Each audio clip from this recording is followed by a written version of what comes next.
الحمد لله رب العالمين، الصلاة والسلام على خاتم النبيين وعلى آله وصحبه أجمعين، أما بعد فأعوذ بالله من الشيطان الرجيم، بسم الله الرحمن الرحيم.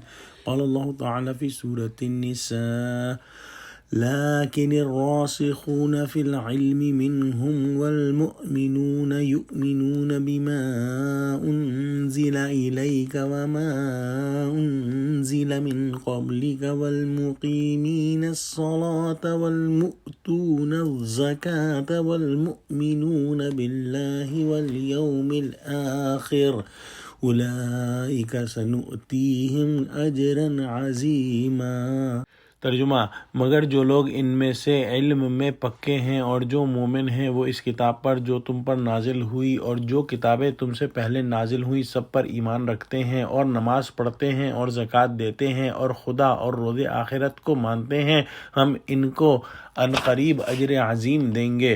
پچھلی آیتوں کے اندر یہودیوں کے بارے میں بیان فرمایا کہ اللہ سبحانہ وتعالیٰ نے ان کے کرتوتوں کے سبب ان پر بہت سی چیزیں حرام فرما دی تھیں، اور یہ بھی بتایا کہ باوجود منع کیے جانے کے وہ سود لیتے تھے اور لوگوں کا مال ناحق کھا جاتے تھے، اور ان میں سے جو کافر تھے ان کے لیے اللہ سبحانہ وتعالیٰ نے درد دینے والا عذاب تیار کر رکھا ہے۔ اس آیت میں یہ بتایا جا رہا ہے کہ سارے اہل کتاب ان صفات سے متصف نہیں جن کا اوپر ذکر ہوا۔ ان میں وہ لوگ بھی ہیں جو علم میں پختہ ہیں، اصحاب بصیرت ہیں، وہ سابقہ کتب الہیہ اور موجودہ کتاب الہی یعنی قرآن مجید پر ایمان لاتے ہیں، نمازیں قائم کرتے ہیں، اللہ پر اور آخرت کے دن پر ایمان لاتے ہیں۔ ان لوگوں کو ہم اجر عظیم عطا کریں گے، جو ایمان اور اعمال صالحہ والوں کے لیے مقرر اور موعود ہے۔ گو کہ ایسے لوگ یہودیوں میں کم ہیں، چند ہی افراد ایمان لائے، مثلا حضرت عبداللہ بن سلام اور ان کے ساتھی رضی اللہ عنہم۔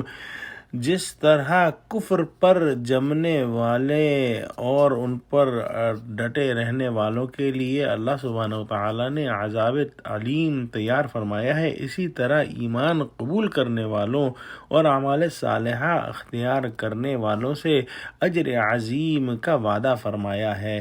دعا کرتے ہیں کہ اللہ ہم کو قرآن کا فہم عطا فرما اور ہم کو ان لوگوں میں شامل فرما لے جن کے لیے تو نے اجر عظیم تیار کیا ہے۔ آمین۔ وآخر دعوانا الحمد للہ رب العالمین۔ السلام علیکم ورحمۃ اللہ وبرکاتہ۔